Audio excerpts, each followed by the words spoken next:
Most people are not stuck because of bad luck. They are stuck because of beliefs they refuse to question. If nothing changes in your mind, nothing changes in your life. The belief trap is not dramatic. It does not announce itself. It quietly shapes your decisions every day. You say you want better results, but your actions follow old assumptions.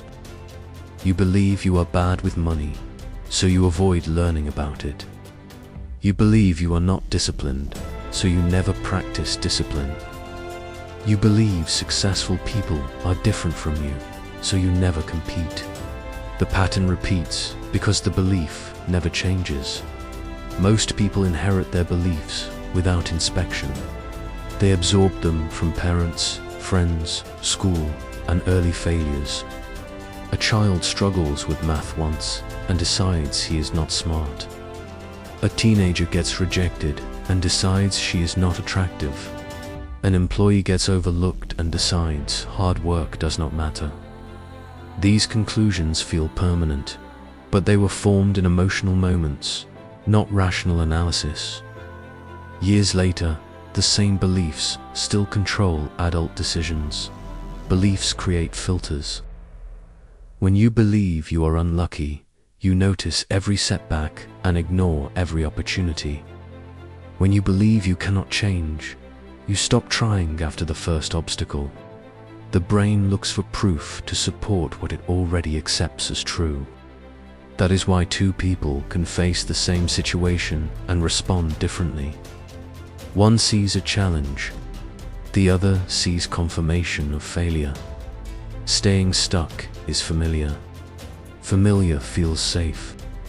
Even if the results are disappointing, they are predictable. Changing a belief requires discomfort. It forces you to admit you may have been wrong about yourself for years.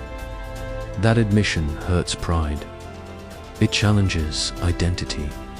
Many people would rather protect their identity than improve their results. Responsibility is the breaking point.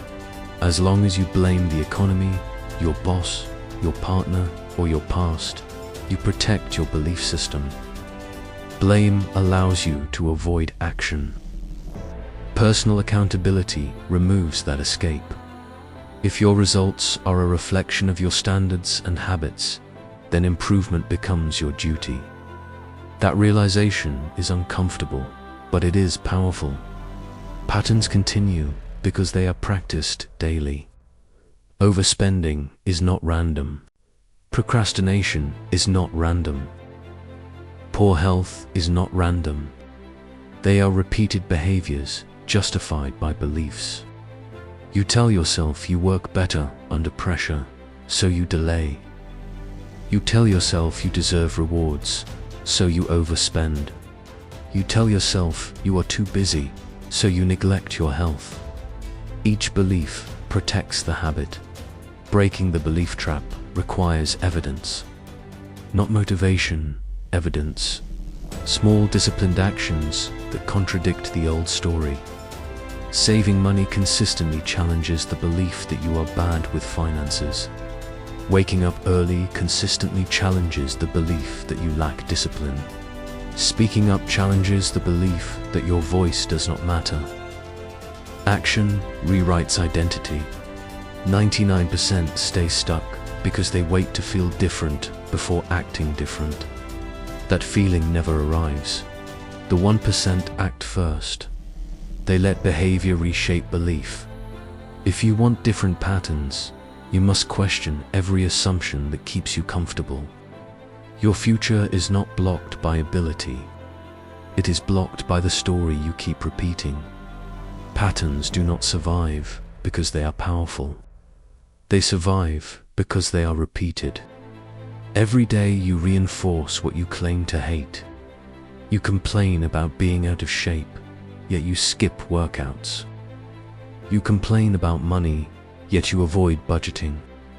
You complain about your career, yet you do not improve your skills. The gap between what you say and what you do is where your life is decided. Discipline is not a personality trait. It is a trained response. Most people treat discipline like a mood. If they feel motivated, they act. If they feel tired, they stop.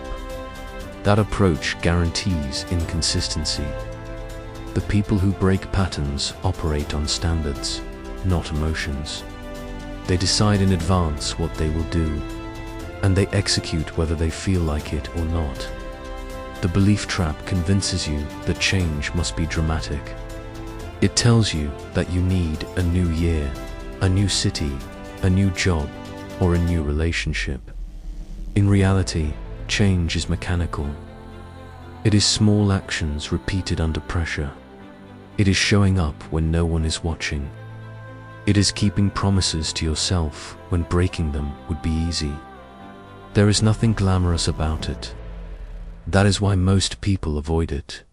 Your environment reinforces your beliefs. If everyone around you complains, you normalize complaining. If your friends overspend, you normalize debt. If your co-workers avoid responsibility, you normalize mediocrity. Environment does not remove responsibility, but it increases friction. To change patterns, you may need to limit exposure to people who defend the same excuses you are trying to eliminate. Excuses are mental insurance policies. They protect you from feeling inadequate. If you say you did not succeed because you lacked time, you avoid admitting you mismanaged priorities. If you say you failed because you lacked talent, you avoid admitting you did not practice enough. Excuses feel comforting in the moment, but they extend your frustration long term. Breaking the belief trap requires structure. You need measurable standards, clear wake-up times, clear spending limits, clear workout schedules, clear learning goals. Vague intentions produce vague results. Specific commitments create accountability. When your behavior is tracked, your illusions disappear. Numbers do not care about your feelings. You must also accept delayed gratification. Most destructive patterns offer immediate comfort. Fast food tastes good now. Scrolling feels good now. Skipping effort feels good now. Discipline feels uncomfortable now, but rewarding later. The mature mind prioritizes later over now. That shift alone separates those who stay stuck from those who progress. Failure will still occur. You will miss days. You will make mistakes. The difference is response time. The majority quit after one slip because it confirms their negative belief. The disciplined individual corrects immediately. They do not turn one mistake into a month of regression. They adjust and continue. You are not trapped by fate. You are trapped by repetition. The same actions at the same intensity will produce the same results. If you want new outcomes, you must create new standards and protect them daily. No one else can enforce them for you. Growth is not automatic. It is chosen, enforced, and repeated until it becomes your new normal. At some point, you have to decide that your current results are unacceptable, not disappointing, not frustrating, unacceptable. As long as you tolerate your situation, you will adapt to it. Humans adjust quickly. You adjust to debt. You adjust to extra weight. You adjust to underachievement. What you tolerate becomes your standard. Raising your standard is not about positive thinking. It is about deciding that certain behaviors are no longer allowed in your life. Not because they are dramatic, but because they are costly. Late nights without purpose cost productivity. Impulse spending costs freedom. Avoiding hard conversations costs respect. When you calculate the long-term cost of your habits, tolerance becomes harder. The belief trap weakens when you gather proof of competence. Competence builds confidence. Confidence replaces doubt. The process is practical. You choose one area. You set one measurable target. You track it daily. You improve it weekly. Over time, the identity shifts. You stop saying, "I am trying to be disciplined." You start saying, "I am disciplined." The statement becomes accurate because your behavior supports it. There is no shortcut around discomfort. Growth requires friction. Waking up early when you want more sleep. Studying when you want entertainment. Saving when you want to spend. Speaking honestly when silence feels easier. These are not extreme actions. They are ordinary decisions repeated under resistance. That is why most people avoid them. Ordinary discipline lacks applause. Comparison is another trap. Watching others succeed can either motivate you or discourage you. If you use it as proof that success is possible, it pushes you forward. If you use it as proof that you are behind, it freezes you. The productive response is simple. Study what works and apply it. Stop measuring worth. Start measuring effort. You also need internal accountability. External pressure helps at the beginning, but it cannot sustain long-term change. Eventually, no one is watching.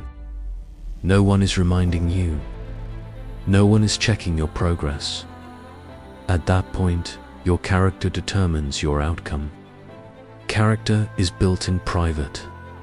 It is built when you follow through without supervision. Your language matters. If you constantly say, "I can't," you close options. Replace it with, "I haven't yet." That shift keeps responsibility on you. It implies effort is still required. It removes finality. Words influence focus. Focus influences action. Action influences results. The chain is simple. The majority remain stuck because they negotiate with themselves daily. They lower targets. They excuse delays. They postpone improvement. The minority decide once and defend that decision. They do not argue with their schedule every morning. They execute it. This is not about becoming someone else. It is about removing what weakens you. Remove excuses. Remove vague goals. Remove environments that support stagnation. Replace them with structure, clarity, and repetition. Over time, your patterns will reflect your new standards. You are not destined to repeat the same year forever, but you will if you protect the beliefs that created it. Challenge them. Replace them. Reinforce new ones with action. Your life will change when your standards change, and not before.